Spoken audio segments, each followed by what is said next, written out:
अपने teenage years में आपको क्लियरली ये दिख रहा होता है कि आप में पोटेंशियल है, आपको कई चीजों की दूसरों से ज्यादा नॉलेज है और आपका फ्यूचर ब्राइट है। लेकिन प्रॉपर गाइडेंस की कमी की वजह से आप ये नहीं समझ पाते कि आपने अपनी सेल्फ डेवलपमेंट की जर्नी को शुरू कहां से करना है। दैट्स व्हाई इस एपिसोड में मैं आपके साथ शेयर करने वाला हूं कई ऐसे लाइफ लेसन्स जो मैं खुद विश करता हूं कि मुझे पता होते जब मैं एक टीनेजर था। Number 1, you don't have time. आपके टीनेज ईयर्स में आपको ऐसा फील कराया जाएगा कि आपके पास अभी बहुत समय है and you don't have to हरी।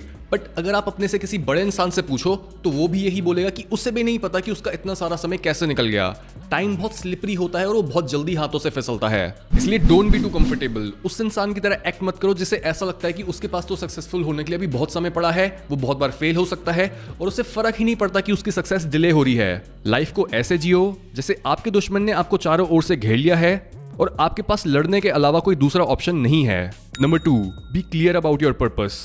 यानी आपकी वैल्यूज क्या हैं, आपके नॉन नेगोशिएबल्स क्या हैं और आपने क्या रूल सेट करे हुए हैं खुद के लिए और उन लोगों के लिए जो आपसे इंटरेक्ट करते हैं। इस लेवल की क्लैरिटी आपको अपने गोल पर फोकस रखती है और हर तरह की डिस्ट्रैक्शन को आपकी नजरों तक नहीं आने देती। मैं पेसिमिस्टिक नहीं साउंड करना चाहता, लेकिन दुनिया में बढ़ते गवर्नमेंट डेट की वजह से टैक्सेस हाई होते जा रहे हैं, इंटरेस्ट पेमेंट्स बढ़ती जा रही हैं, हर चीज की महंगाई लोगों की इनकम से ज्यादा तेजी से बढ़ रही है, लोग लॉन्ग टर्म रिलेशनशिप्स नहीं बिल्ड कर पा रहे और ऐसे में अगर आप डायरेक्शनलेस हो तो आपको बहुत इजीली कुचल दिया जाएगा। Number 3, don't lose good friends.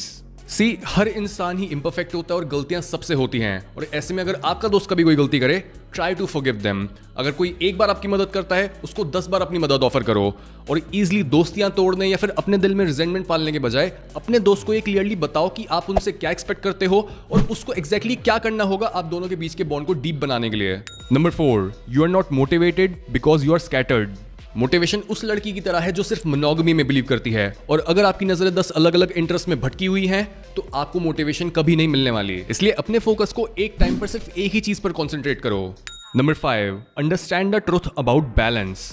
मैंने इस बारे में ट्वीट भी करा था कि असली बैलेंस कभी भी 50-50 नहीं होता। लेट्स से आप महीने में 15 दिन हेल्दी खाते हो और 15 दिन जंक फूड खाते हो, या फिर आप साल में 6 महीने वर्कआउट करते हो और 6 महीने वर्कआउट नहीं करते, तो आपको नेट रिजल्ट मिलेगा 0।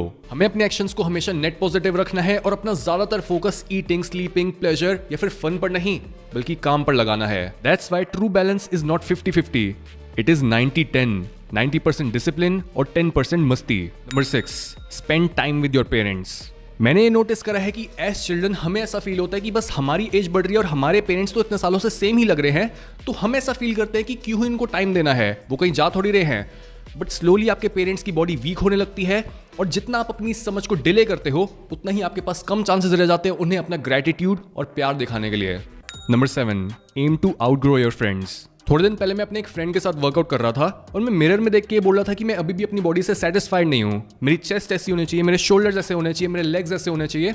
और वहीं पे मेरा फ्रेंड मेरे को देख के बोलता कि सौरभ, अगर मेरी बॉडी तेरे जैसी होती तो मैं इसी में सेटिस्फाइड होता और मैं इसी को मेंटेन करता। और मैंने उसे बोला कि first of all this is not true. हम जहां पर भी होते हैं हमें ऐसा लगता है कि हम बेटर बने। जितनी भी बॉडी होती है और होनी चाहिए, जितना भी पैसा है और होना चाहिए। And second, this is a really low goal. आप ऑलरेडी एक सर्कल का पार्ट हो और उस सर्कल में आपको दिख रहा है कि अगर कोई इंसान आपसे ऊपर है तो आपका गोल बस इतना नहीं है कि आप उसकी बराबरी करो। आपका गोल होना चाहिए उस इंसान को एक मीडियम की तरह, एक स्टेपिंग स्टोन की तरह यूज करना उसके भी पार जाने के लिए। क्योंकि चांसेस ये हो सकते हैं कि आप में उससे ज्यादा पोटेंशियल हो या फिर क्या पता वो इंसान अपनी पोटेंशियल से बहुत नीचे खेल रहा हो और उसको आइडियलाइज करके आप भी नीचे ही रह जाओ।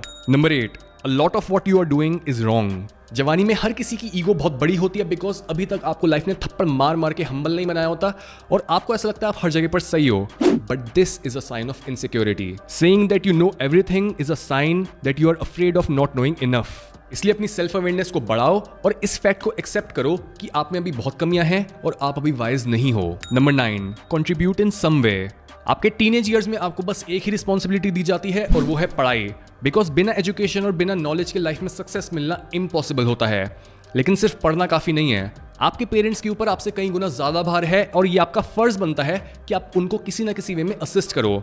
जो भी वो बोल रहे हैं उनकी सुनो और अगर आप फ्री में उनके घर में रह रहे हो तो ये आपकी ड्यूटी बनती है कि आप उन्हें किसी ना किसी वे में पे बैक करो। मे बी उन्हें बस ये दिखा दो कि आप उन्हें कितना प्यार करते हो, आप उनके लिए कितने ज्यादा ग्रेटफुल हो, या फिर जो भी वो छोटे मोटे काम बोल रहे हैं, जो भी वो आपको चोर्स बोल रहे हैं, complete them. Number 10, think more about who or what created all this. I know इस चैनल पर बहुत सारे ऐसे लोग हैं जो किसी चीज में बिलीव नहीं करते, but it is really important for you to have some form of connection with the source. अगर आप खुद क्रिएटिव बनना चाहते हो तो उस क्रिएटिव इंटेलिजेंस को समझो जिसने इस पूरी दुनिया को बनाया है। एक एथियस्ट उस टाइप का इंसान बनता है जो इस तरह की इनसाइट्स को अपनी लाइफ में कभी अप्लाई नहीं करता। वो एक बहुत सेफ जिंदगी जीता है और इस वजह से उसकी लाइफ में हाई और लो एक्सपीरियंसेस की कमी होती है। And out of share disappointment and boredom वो ये डिक्लेयर कर देता है कि लाइफ में कुछ भी स्पेशल नहीं है, उसने लाइफ को समझ लिया है और दुनिया में उसकी इंटेलिजेंस या फिर उससे ऊपर कुछ नहीं है। Number 11, test your limits. आप अपनी लिमिट्स को पार नहीं कर सकते बिना ये जाने कि आपकी लिमिट्स हैं क्या। आपको ये पता होना चाहिए कि आपकी बॉडी में कितनी स्ट्रेंथ है, आप कितनी देर बिना किसी डिस्ट्रैक्शन के काम कर सकते हो, आप कितना स्ट्रेस झेल सकते हो या फिर आप कितना डीपली किसी इंसान को प्यार कर सकते हो। Number 12, speak loudly and clearly. जब भी आप कुछ बोलते हो तब अपने वर्ड्स को पूरा और क्लियरली बोलो। अपनी आवाज को लाउड और टोन को स्लो रखो। इस तरह जब भी आप किसी से बात करोगे तब आप क्लियरली खुद को एक्सप्रेस कर पाओगे और एक लॉन्ग लास्टिंग इंप्रेशन क्रिएट कर पाओगे। Number 13, don't be mean to others. जब भी कोई मेरे से ये पूछता है कि मैं अपनी लाइफ में क्या रिग्रेट करता हूँ तो मेरे दिमाग में कोई ज्यादा चीजें नहीं आती, बट अगर एक चीज जिसको मैं चेंज करना चाहूंगा वो होगा मेरा वो बिहेवियर जो मैंने उन लोगों के साथ किया जब मेरे को गुस्सा आया। मैं क्यों ज्यादा मीन हुआ, क्योंकि जब भी आप पास्ट में जाके देखते हो तब आपको हमेशा ही ये लगता है that you are being extra और उतना मीन होने की जरूरत ही नहीं थी। Number 14, learn to perform regardless of how you feel. असली डिसिप्लिन का मतलब बस काम को पूरा करना नहीं होता, बल्कि असली डिसिप्लिन होता है तब भी काम करना जब आपका उसे करने का मन नहीं है। Number 15, do not neglect your looks. चाहे आपका मेन गोल है पैसा कमाना, फिर भी आप बिना अपनी लुक्स को ऑप्टिमाइज करे अपनी इनकम को मैक्सिमाइज नहीं कर सकते। अच्छा लगने के लिए एक्सपेंसिव क्लोथिंग या फिर स्किन केयर प्रोडक्ट्स पर नहीं, बल्कि एक हेल्दी लाइफस्टाइल और अपने कपड़ों की फिटिंग पर ध्यान दो।